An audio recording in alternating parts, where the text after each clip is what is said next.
Sur ERL Shed, donc en Goulin-sur-Mer. Donc on a une zone de. Donc il implante du maïs depuis plus de 30 ans maintenant. Et là on est dans le marais et apparemment bon, il y a des soucis de structure, c'est des marais mouillés. Donc c'est pour ça qu'on a fait, on a voulu essayer l'Ovalis microgranulé dans l'arrêt de semis.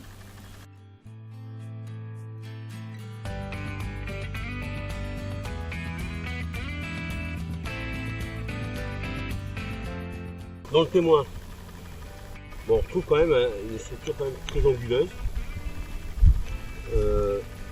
C'est ce qu'on voyait tout à l'heure, hein, avec peu de racines à l'intérieur. Ce qui confirme un peu votre objectif d'enracinement.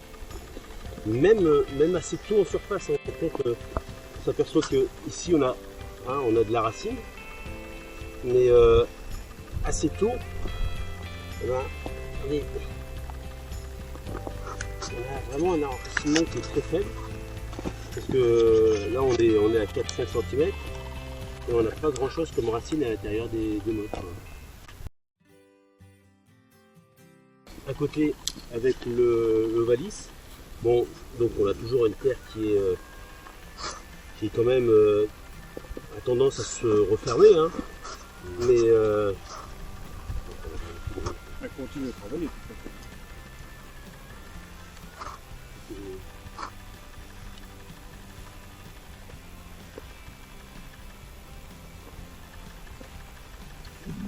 donc c'est quand même intéressant au toucher, quoi.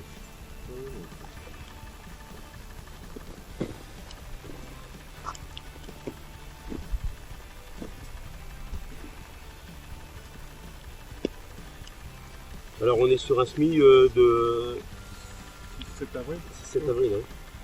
Donc en fait compte on a déjà une terre qui est assez différente au toucher, qui présente beaucoup plus d'aération.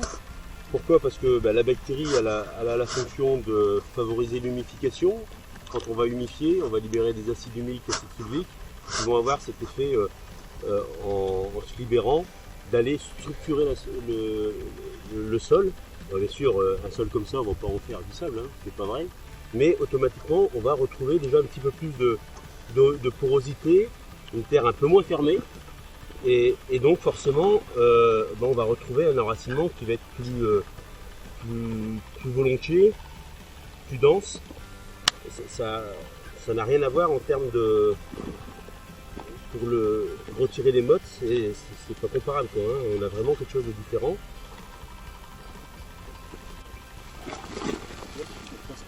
Alors,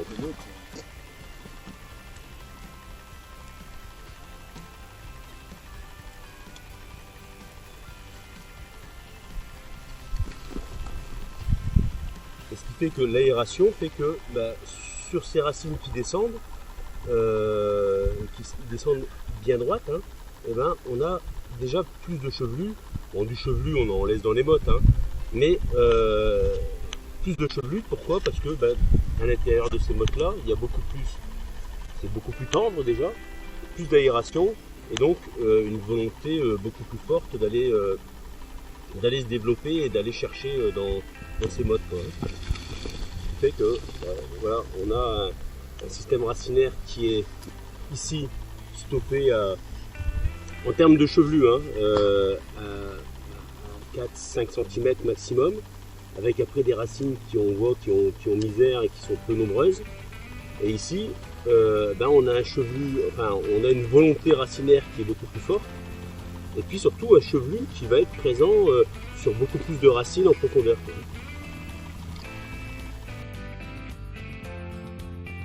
Donc là, qu'est-ce qu'on va voir? Quand il y a une bonne alimentation, qu'il n'y a pas de carence, on a quelque chose de relativement homogène, hein, dans la tige. Alors qu'ici, on est déjà sur une tige qui est déstructurée, hein, avec un peu, ça commence à bouchonner. Et pourquoi? Parce que en termes d'alimentation et notamment en potasse, on doit être un petit peu limite.